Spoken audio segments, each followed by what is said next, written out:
Thank you for joining us for Scars Brought into Focus, the silver screen of the mind. Images, memories.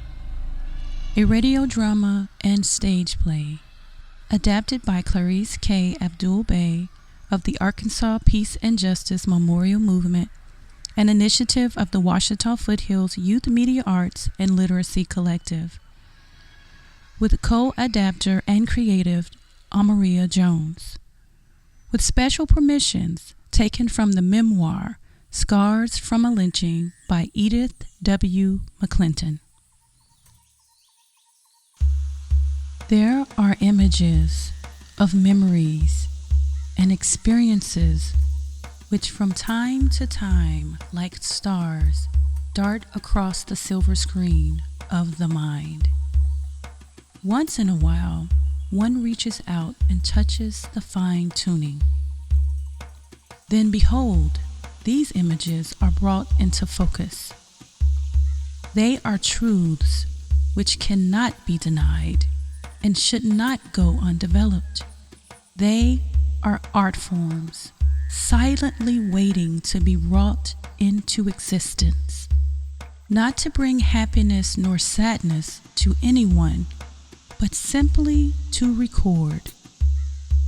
The possessor of these images is the only one who can, at that time and place, impart that which he or she perceives. Therefore, should the urge to record loom strongly, it becomes incumbent upon that individual to produce and hopefully to share. Cozetta Gray Guinn.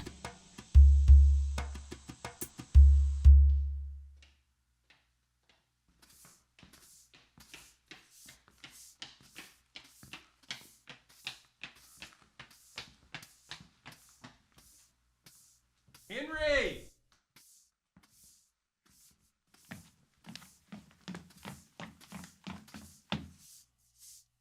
Henry, put everything down and go home. There's going to be a lynching tonight.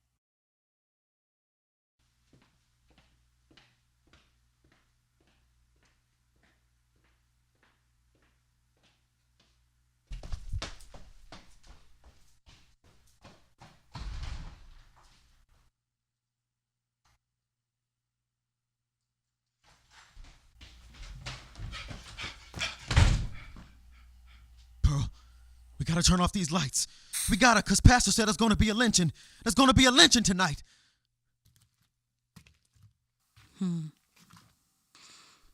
There's been one lynching in this family. A lynching for nothing. If they come here tonight, one or two of them won't leave here alive.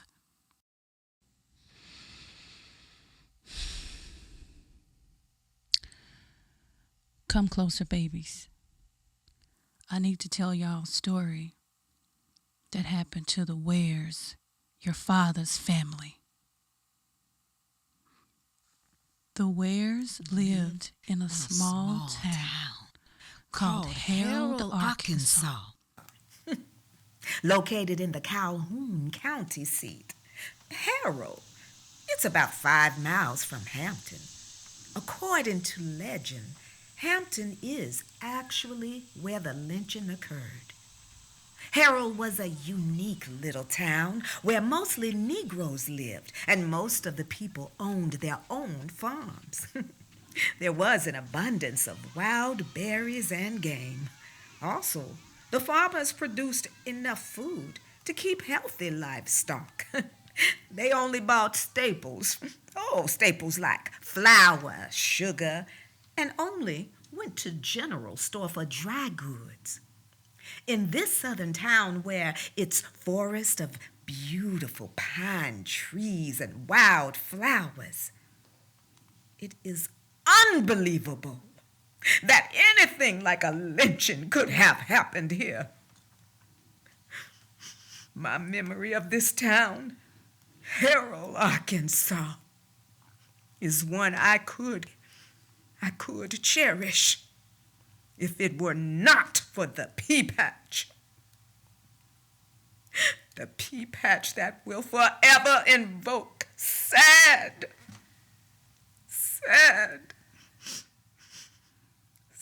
memories.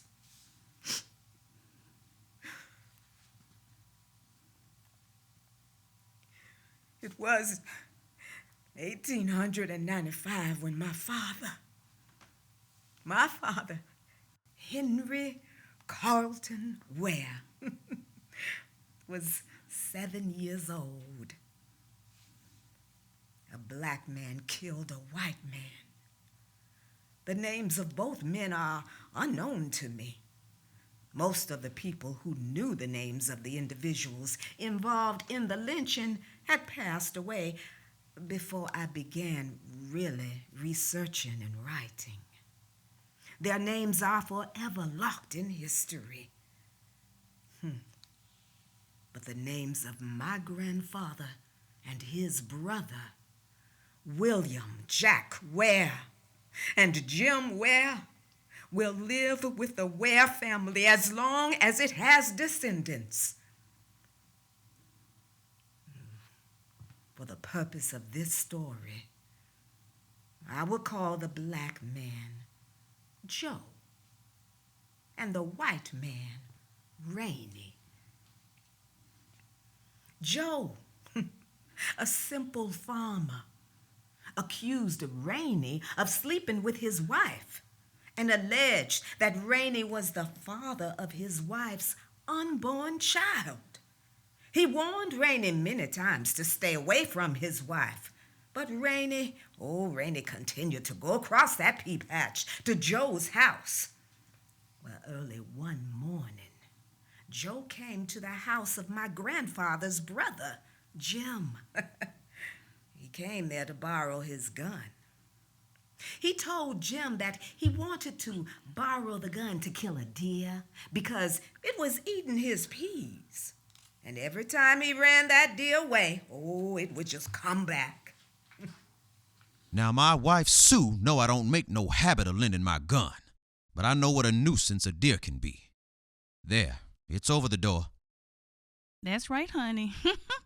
I haven't had a mess of venison in a long time. Bring me some back when you killed that old deer. Joe took the gun and headed out the door and assured Jim that when he killed the deer, he would bring the gun back. Bring that gun back along with some good old venison for the missus.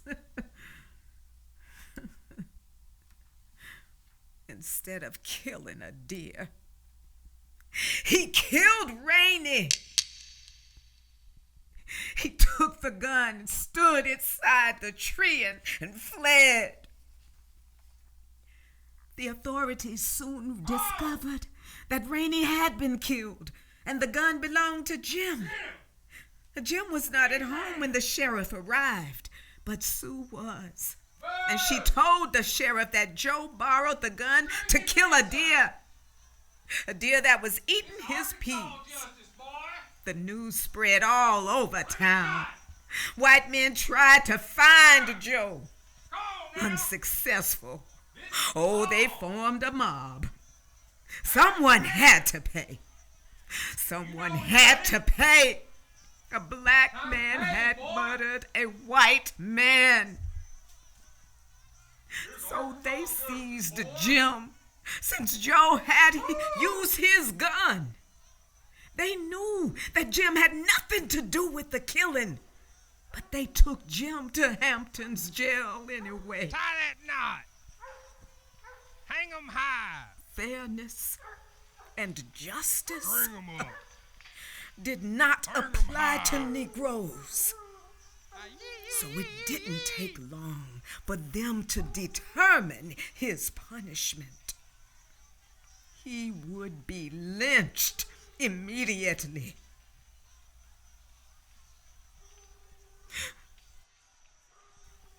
Right before they were about to lynch him, someone called out, "Stop!" Y'all go get Jack. We gonna have to lynch him too. Them brothers too damn close. We don't want trouble with them later. Of course. Of course. This was senseless and cruel reasoning. And cruel reasoning. Senseless. My grandfather, Jack was plowing in his field along with my father when they saw the mob approaching. Someone yelled, Bring it time! "We gon' lynch Jim." But we figured we'd better come and get you and lynch you too. Yeah, I reckon you better. 'Cause whatever you're gonna lynch him for, he's as innocent as I am. And so they took him. They took him back to Hampton and lynched them both. And lynched them both.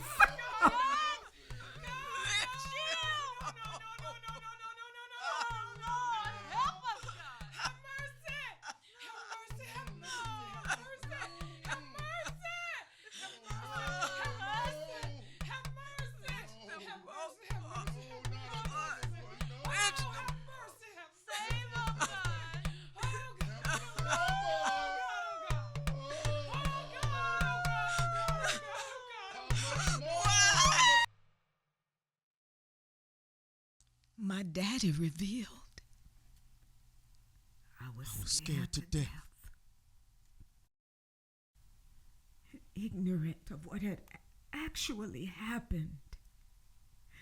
He ran home as quickly as he could and told his mama that angry white men came to the field and took his father away. This is the law! Recounting how cruel the men were. Bring it time! Repeating word for word everything they said. Fair! My grandmother, Molly, had been expecting trouble, but had no idea it would come to that. Oh, severe gloom fell on her house. She and her mother remained motionless until someone came and confirmed the lynchings.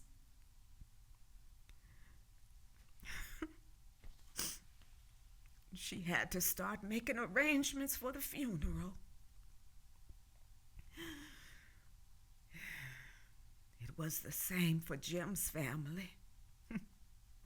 Daddy. My daddy, he never talked about the incident. He only said the day of the funeral was the worst part of the entire ordeal.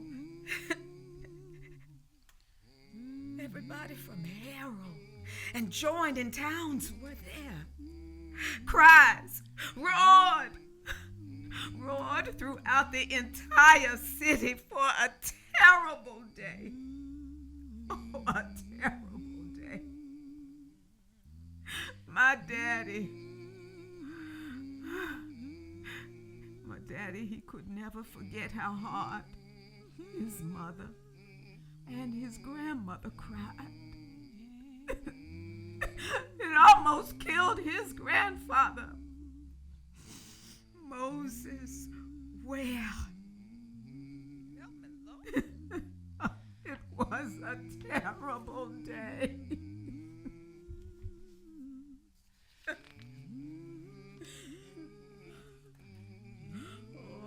But for many months. For many months. Nothing but terror hovered over the little town of Harrow, Arkansas. Calhoun County seat. About 5 miles from Hampton.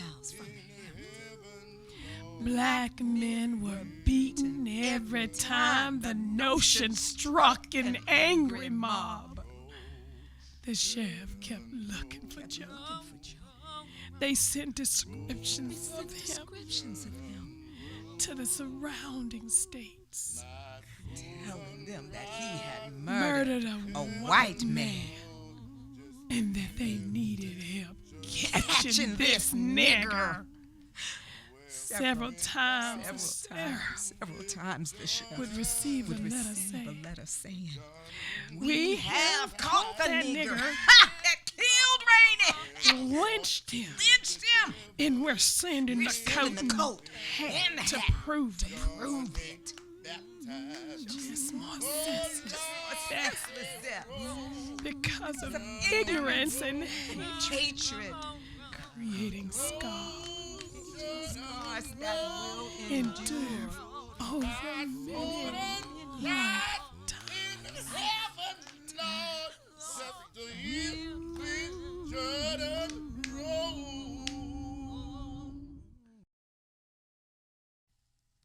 After the funeral, Molly Bradley Ware came home with her face swollen from crying, her energy drained to a wandering state.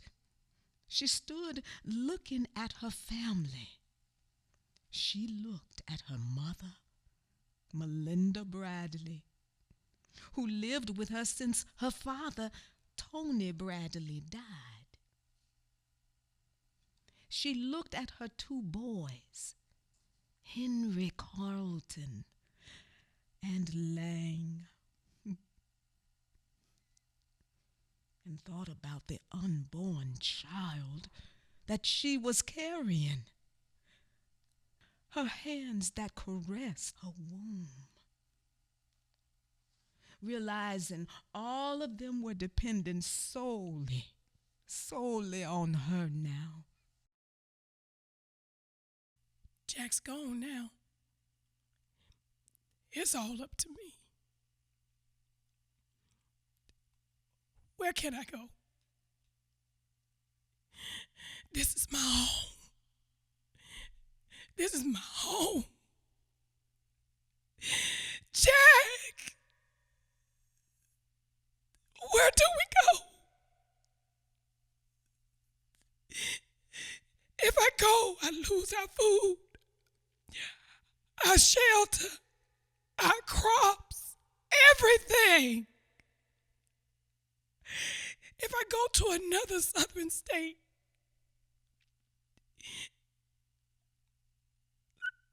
ain't all white people the same in the South?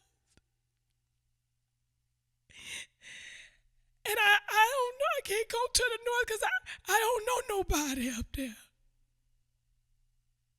Besides, it's so far, it feels like another country.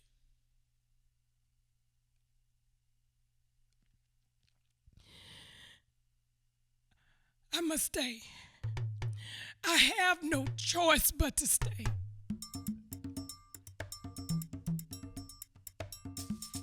My grandma, Molly's life had changed. It had changed from a supportive wife and mother to a hard, strict businesswoman. The day after the funeral, she stood gawking at 100 acres of land, a large farmhouse and a crop that was not yet ready to harvest.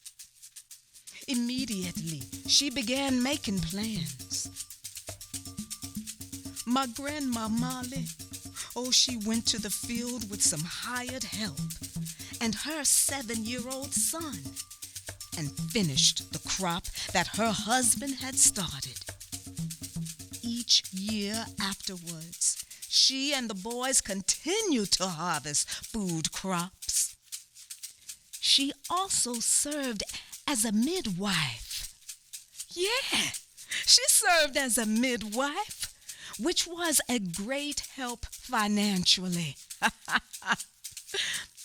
She even opened up a little store, the only store for Negroes in the community. My grandma Molly.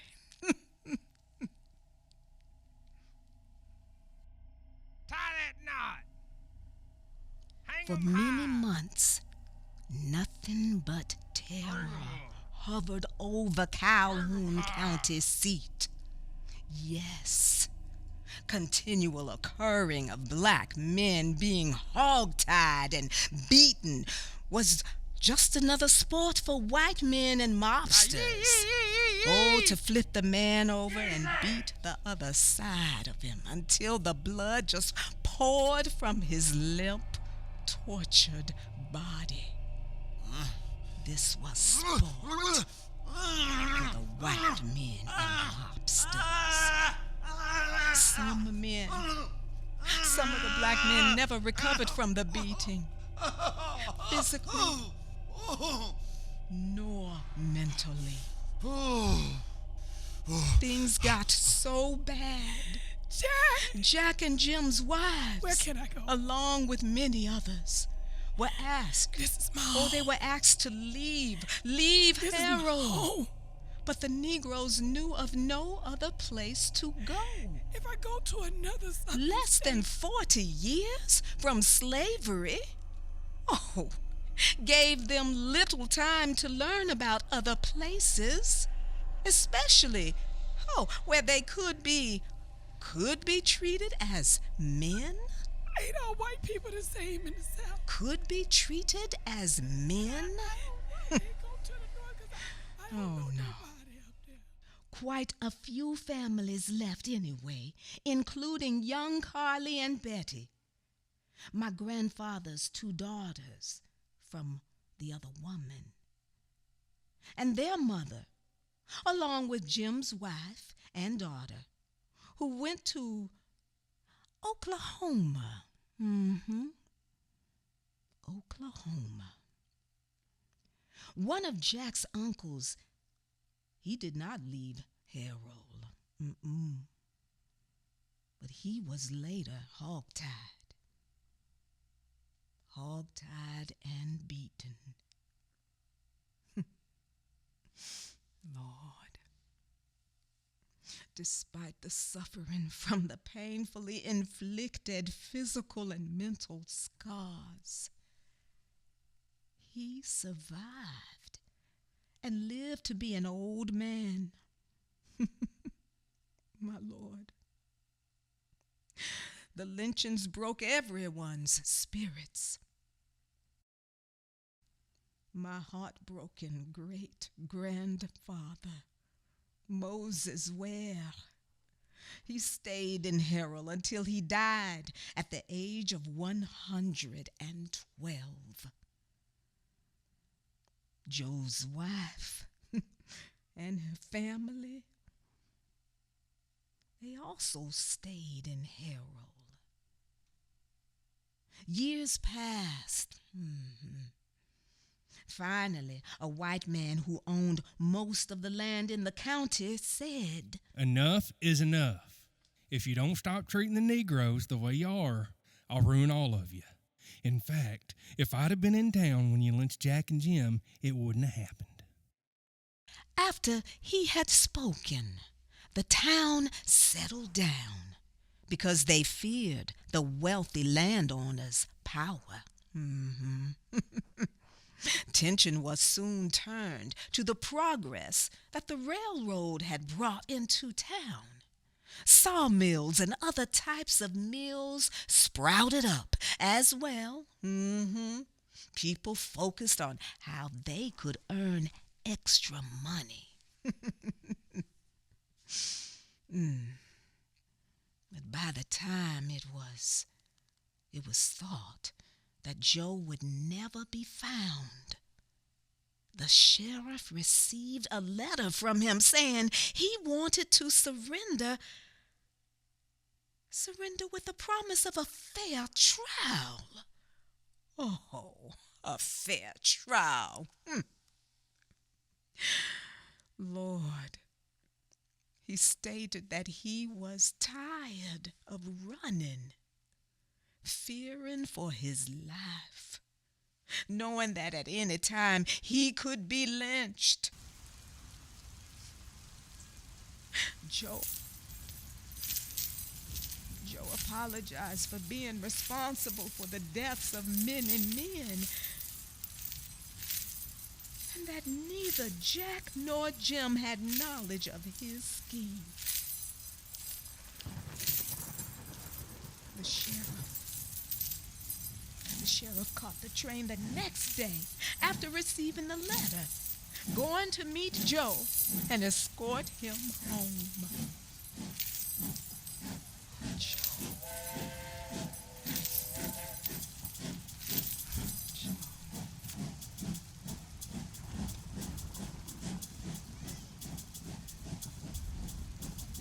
Oh, Joe. Upon returning, Joe, he was a very nervous man. He got permission from the sheriff to buy an apple from the busboy when he came down the aisle.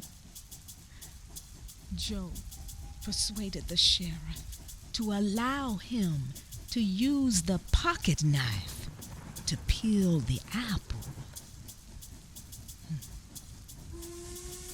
The sheriff, he reluctantly handed Joe the knife. And with one hand, mind you, Joe cut his own throat from ear to ear. Damn it, Joe!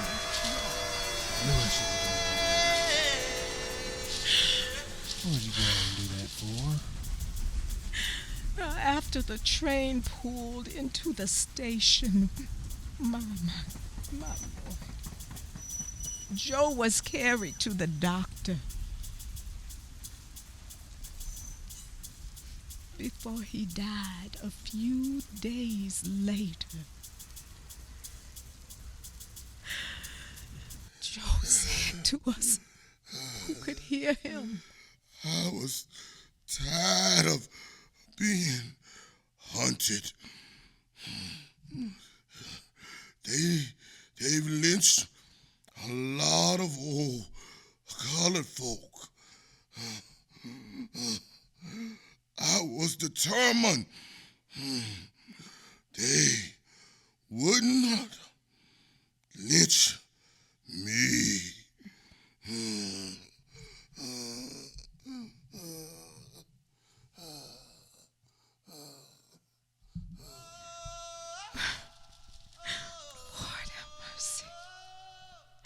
When my mother reached this point of the story, she said, "It seems impossible for all of this to have happened, but it did." I knew my mother was tired, and the angry mob was yelling up and down the streets. Some of the relatives knew of a few men who took part of the lynching in Harrow. As a matter of fact, one told me that some of the men suffered from what they had done. Oh, Jim. 2 or 3 of them on their deathbed kept screaming as loudly as they could. My father never forgot the day when they came and took his father away. He never forgot how afraid he was, how fast he ran across the field, through the woods to tell his mother what happened.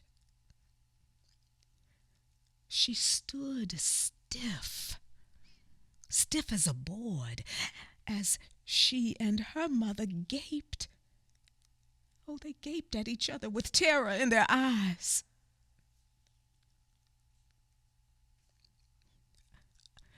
I asked my father how much he could remember when he was 88 years old. How much he could remember about the lynching. He answered my question as he sat still, peering into space as if he could actually see and experience that day in 1895. Oh, once more. As he finished, I contemplated for a few minutes.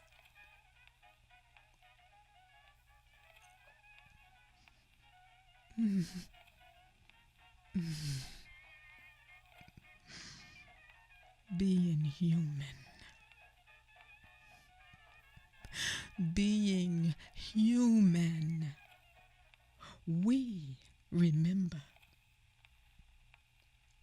Not only with the mind, but with our hearts, nerves, and with blood, the blood streams that flow through the body,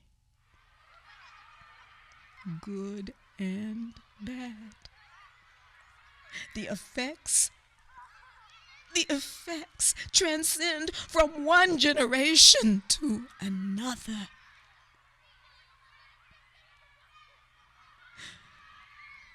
One generation to another. How different is life for the many fatherless 7-year-old boys. How different for the survivors whose fathers suffered from unnatural deaths. My father's life was transformed overnight from a boy of 7 years old to be equivalent of a man well into adulthood. No longer a little boy following his father around the farm, nor picking up chips brought in for wood or doing small chores. No longer this little boy. Now, he was a boy who had to start plowing like a man.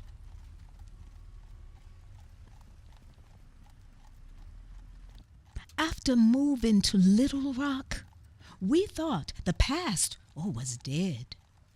But it came alive. It came alive that scary night during my childhood in Little Rock. This was the night my mother told us about the lynching in Hampton. We sat there, scared half to death, listening to my mama.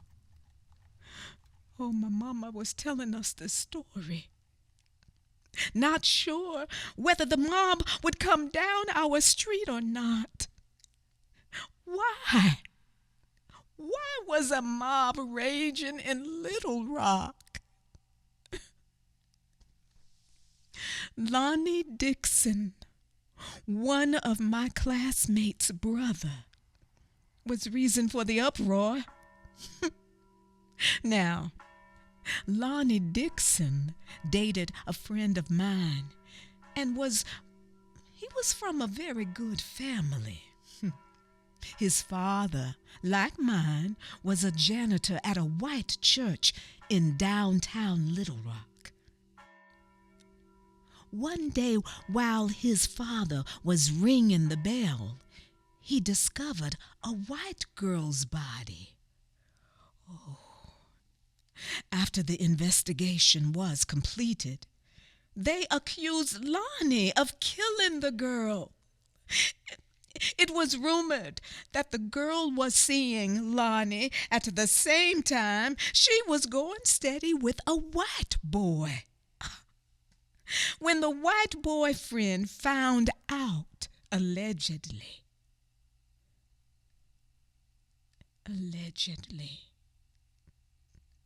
he killed her and framed Lonnie for the crime.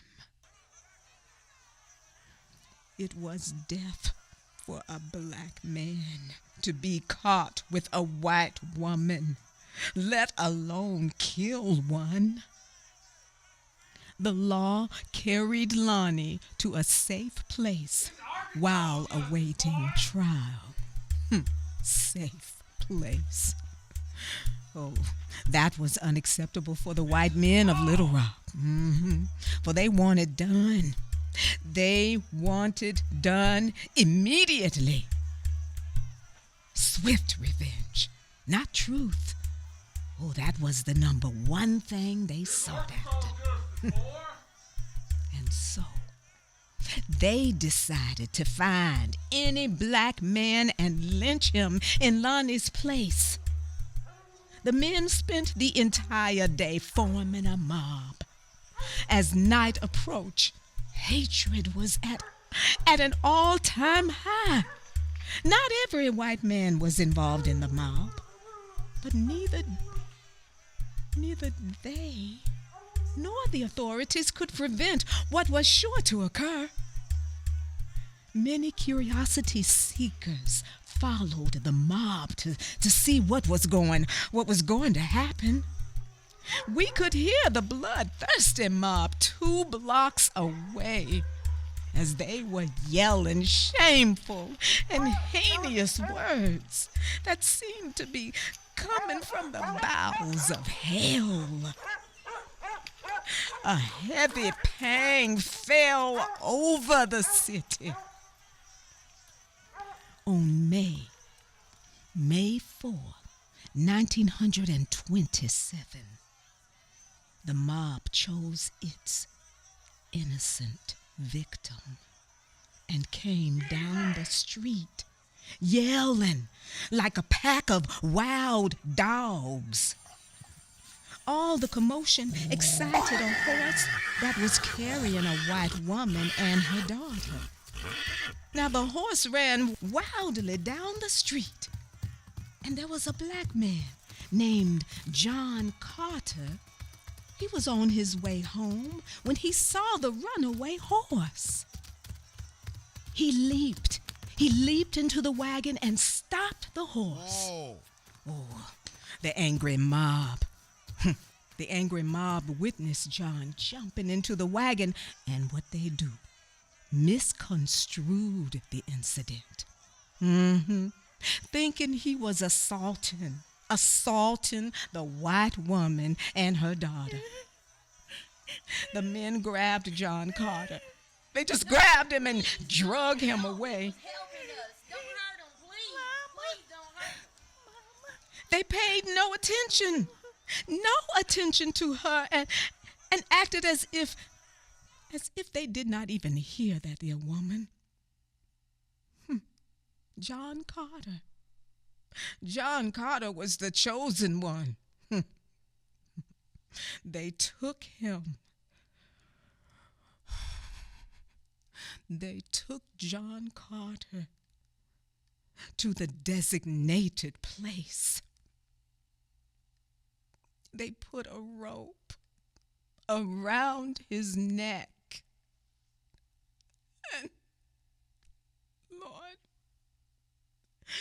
they hung him on the tree limb. Why, Lord, they hung him. Just hung him on the tree limb. About 200 men. 200 men participated or they watched. That's right. About 200 men either participated or they watched as the life departed from Carter's body. It just watched. They began to use John for a target practice because it wasn't enough just to hang him from the tree there. Oh, no. They had to use John for target practice. Any man who desired was given an opportunity to put a bullet into Carter's limp body.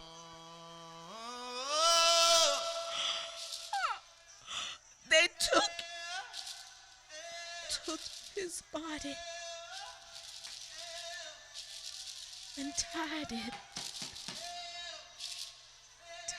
his body to the back of a car. The mob wasn't enough. The mob dragged his body through black neighborhoods until they came to 9th and Broadway streets.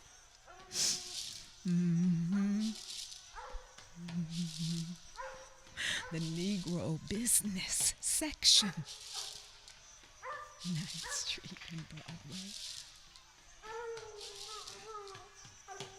Then they invaded one of the largest black churches, Bethel, A.M.E. The men took some of the benches and they cut them up and started a fire.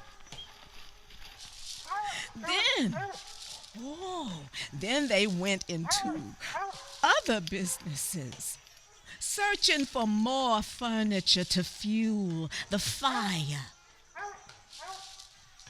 When it was hot enough for them, oh yes, hot enough for them, they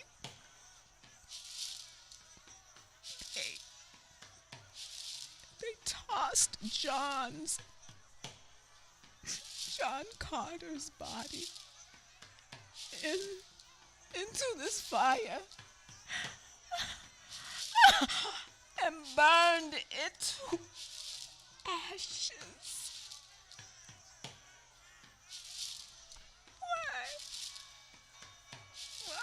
Why?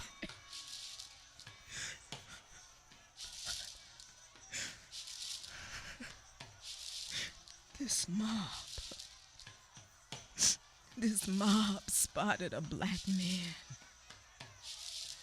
who witnessed the tragic event, and they beat him unconscious.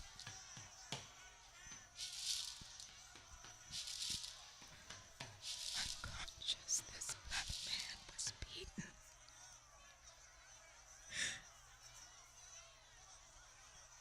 I don't know how, but fortunately, you might say fortunately, this particular man escaped with his life.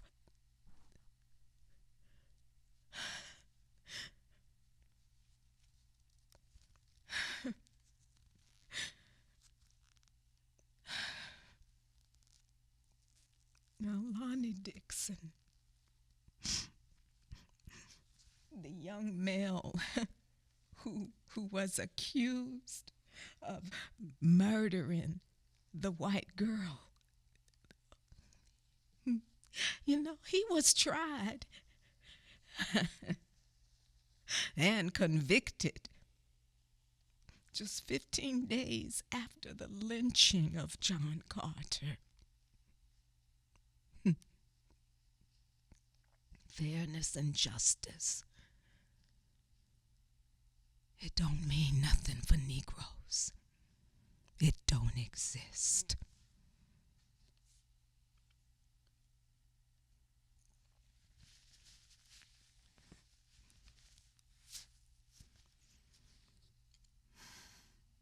Just 15 days after the lynching of John Carter, on May 19,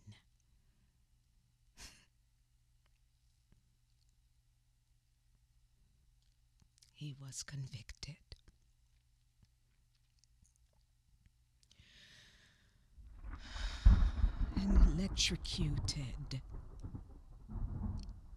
And electrocuted on June 24, 1900 and 27.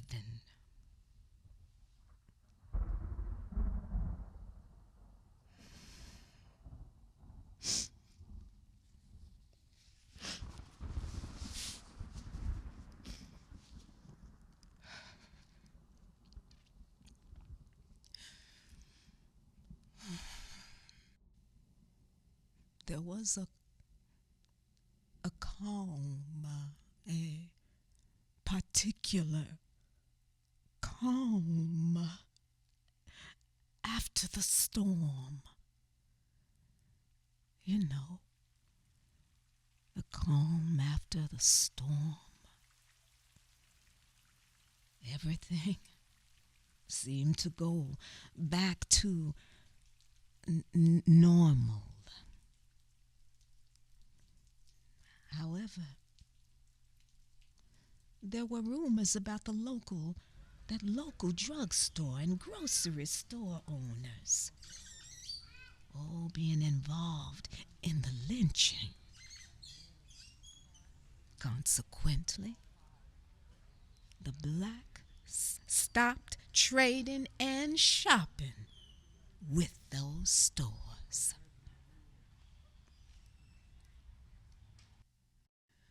Some Negroes who could afford it left Little Rock. They left Little Rock after the lynching. They tried to get my father to go with them to Chicago, New York, or St. Louis. But even my mother and I begged him to go. Just go. But my father refused and insisted that he was staying here in Little Rock.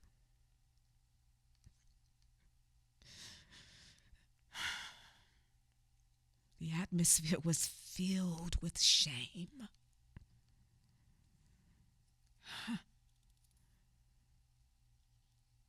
The atmosphere was filled with shame, disgust, anger, and uncertainty, and not one could escape it. Not one. All that had transpired changed my mind about life. I promised myself that when I was grown, I would leave Little Rock.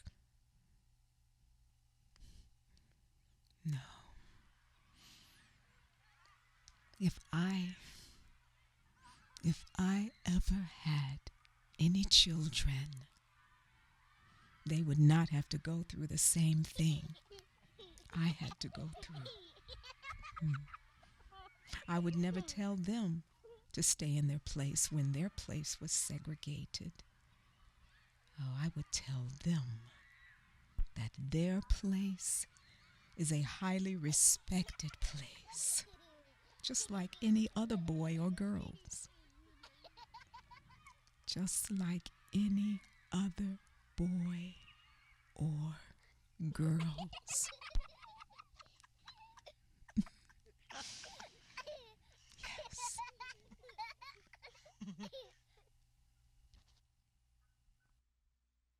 How Long Will Your Spirit Dance? A poem written by Edith Ware McClinton. How long will your spirit dance around the tree where they lynched you for the sake of cruelty? When you were aspiring for higher things in life, they took you from your children and your wife. How long will your children dance around the tree which holds in its branches what you want it to be? A black man studying to be a doctor, then to care for bodies and help lift the minds of men. How long will your spirit dance around the tree where leaves seem to whisper, listen, listen to me. As long as it takes for hatred and injustice to die. How long? How long will your spirit dance around the tree? Your spirit has been dancing for a century. The bark says, until love and forgiveness fills the heart. The spirit of these lynchings, men never depart. How long? How long will your spirit dance around the tree, which keeps haunting my memories? The wood grains say, until his spirit dwells around the world. Wherever his descendants are, each boy, each girl. How long? How long will your spirit dance around the tree, where year after year your spirit haunts my dream, saying, they did not kill my ideas, my hopes, and my dreams. They will flow through my descendants like a mighty stream. This is not a new story, but one that has been buried in the fabric of time, in the hearts of men, women, and children, and often, like a haunted house, revealed ghosts in the recesses of the mind, connecting the noose to the needle and the racist and tragic history of the death penalty. A very special thank you goes to the late Edith W. McClinton and the Ware family, her daughter Joyce Williams and granddaughter Suzette Cannon, actors Ameria Jones, Frederick Webb, Shalonda Nelson, Stephen Won Young, with supporting actors Aubrey Buchanan and Stephen Barnes. A thank you to Afrodesia Studios of Performing Arts, with owner and creative producer Tim Anthony. Last but not least, a special thank you to the 8th Amendment Project and the Tide Foundation for their generous contributions and support.